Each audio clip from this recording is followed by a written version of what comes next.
दोस्तों आज हम सीखेंगे power control circuit diagram for motor control in forward and reverse direction. किसी भी मोटर को उल्टा और सीधा चलाने के लिए फर्स्ट हम पावर सर्किट डायग्राम को समझेंगे।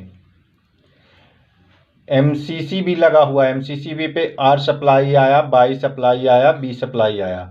फिर आउटपुट से फर्स्ट कॉन्टेक्टर सेकंड कॉन्टेक्टर पे सप्लाई आया और दोनों फर्स्ट और सेकंड कॉन्टेक्टर शॉर्ट होकर ये सीधा मोटर पे आ गया है। अब मोटर पे कनेक्शन कैसे चलता है? फर्स्ट देखिए आर आया और आर फर्स्ट कॉन्टेक्टर पे आ गया और सीधा आर ये मोटर पे आ गया। बाई कनेक्शन आया एमसीसीबी के थ्रू होके कॉन्टेक्टर पे आया और सीधा बाई फेस आउटपुट से आके मोटर पे चला गया। बी फेस आया सीधा कॉन्टेक्टर पे, कॉन्टेक्टर से बी फेस निकल के सीधा मोटर पे आ गया। अब C2 कॉन्टेक्टर पे कनेक्शन सीधा उल्टा होता है। देखिए C2 पे आर कनेक्शन है जो थर्ड पे लग गया, बाई सेंटर में और बी फर्स्ट पे। अब जैसे ये ऑन हुआ कॉन्टेक्टर, ये कॉन्टेक्टर ऑन हुआ तो आर बाई बी सीधा मोटर पे जाएगा और अगर ये ऑफ हो गया, ये ऑन होगा तो इसमें बी फेस जो है आर की जगह जाएगा और बाई फेस बाई की जगह जाएगा और आर फेस है जो बी की जगह जाएगा, तो मोटर हमारा उल्टा चलेगा। इस तरह से पावर सर्किट डायग्राम तैयार होता है। इसमें एमसीसीबी यूज है, फर्स्ट कॉन्टेक्टर सेकंड कॉन्टेक्टर, दोनों कॉन्टेक्टर के बीच में इंटरलॉक होता है, कभी भी दोनों इकट्ठा ऑन नहीं होगा। एक बार में फर्स्ट कॉन्टेक्टर ऑन होगा फॉरवर्ड, दूसरे में रिवर्स। अब हम कंट्रोल सर्किट डायग्राम समझेंगे। कंट्रोल सर्किट डायग्राम में क्या क्या यूज है?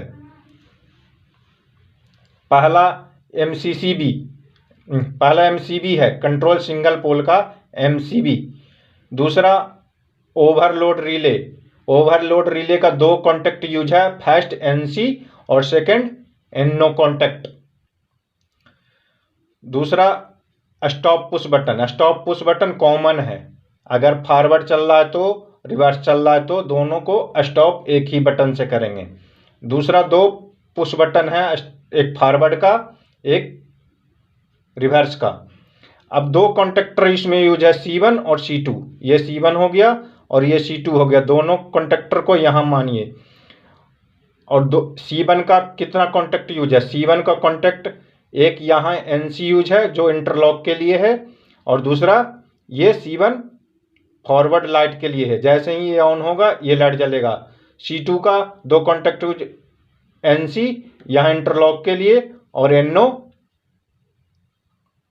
NO है जो C2 का ये लाइट के लिए, और दोनों का एक एक NC यहाँ है ऑफ लाइट के लिए। अब हम समझेंगे सर्किट डायग्राम कैसे वर्क करता है। फर्स्ट देखिए न्यूट्रल के बारे में समझते हैं। न्यूट्रल है सीधा C1 के कॉइल पे आ गया, C2 के कॉइल पे आएगा, यहीं से लूप होके जितने भी लाइट हैं, एक फॉरवर्ड का, एक रिवर्स का, एक ट्रिप का और एक ऑफ का, सब आपस में लूप हो गए। न्यूट्रल का काम खत्म, न्यूट्रल हर जगह पहुंच गया जहां पहुंचना था।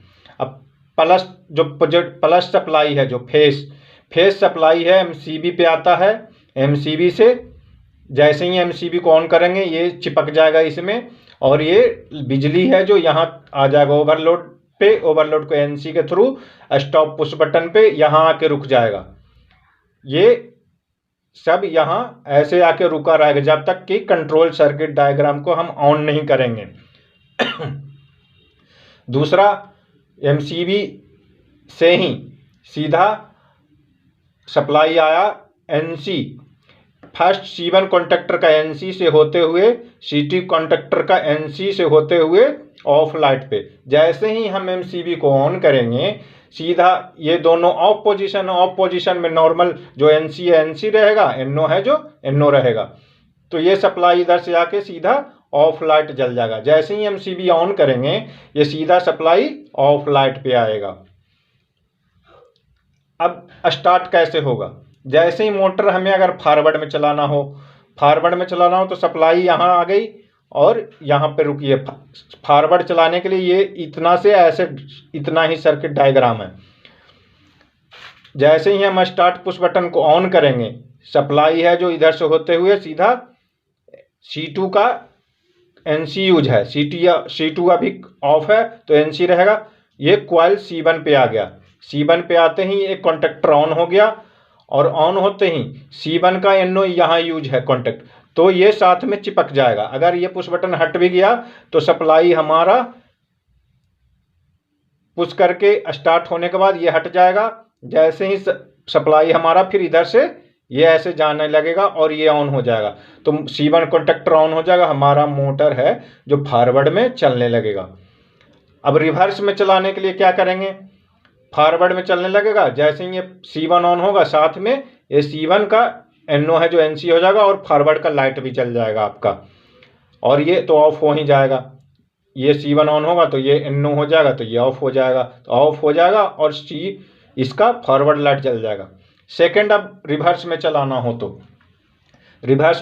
तो फर्स्ट हम स्टॉप करेंगे। स्टॉप करते ही ये NC है जो NO हो जाएगा और सप्लाई ब्रेक हो जाएगा, इधर आना बंद हो जाएगा। बंद आते ही C1 ऑफ हो जाएगा कॉन्टेक्टर, और फिर हम फॉरवर्ड में चलाएंगे। फॉरवर्ड में सेम सर्किट काम करेगा, रिवर्स में सेम सर्किट काम करेगा। जैसे ही पुश बटन को स्टार्ट करेंगे, सप्लाई इधर से आके C1 कॉन्टेक्टर ऑफ है तो सप्लाई इधर से आके ये C2 कॉन्टेक्टर ऑन हो जाएगा। ऑन होते ही ये C2 का NO कॉन्टेक्ट NC हो जाएगा और सप्लाई ये तो NO हो जाएगा, ये रास्ता बंद हो जाएगा, तो इधर से सप्लाई आके ये ऑन हो जाएगा C2 कॉन्टेक्टर, और मोटर पे उल्टा फेस मिलने लगेगा, तब ये रिवर्स में मोटर चलने लगेगा।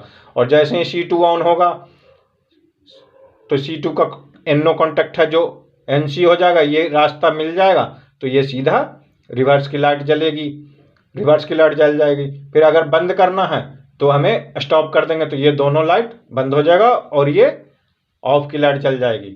फिर ओवरलोड का यूज है। ओवरलोड एक NC यूज है, एक NO यूज है। जैसे ही मोटर हमारा कोई भी एम्पियर करंट ज़्यादा लेने लगता है, जाम हो गया, तो हमारा ओवरलोड वर्क करता है। ओवरलोड ऑफ तो जलता ही रहेगा क्योंकि ऑफ है। अगर ऑन है C1 और या C2 फॉरवर्ड या रिवर्स, तो मोटर जाम होने पे ये NC कॉन्टेक्ट से जो सप्लाई जा रहा है वो ब्रेक हो जाएगा, NO हो जाएगा, तो ये हमारा दोनों में जो भी चल रहा है वो बंद हो जाएगा, और ये ओवरलोड का NO कॉन्टेक्ट है जो NC हो जाएगा और हमारा ट्रिप लाइट जल जाएगा, जिससे कि हमें पता चलेगा मोटर में कोई दिक्कत है तो हमारा ट्रिप लाइट जल गया है। यही है reverse forward circuit diagram, power circuit diagram और कंट्रोल सर्किट डायग्राम। अगर इसमें कुछ कहीं भी समझ में नहीं आया हो तो कृपया हमें मैसेज करें, हम दोबारा इसे समझाने की सरल तरीका अपनाएंगे जिससे कि आपको समझ में आए।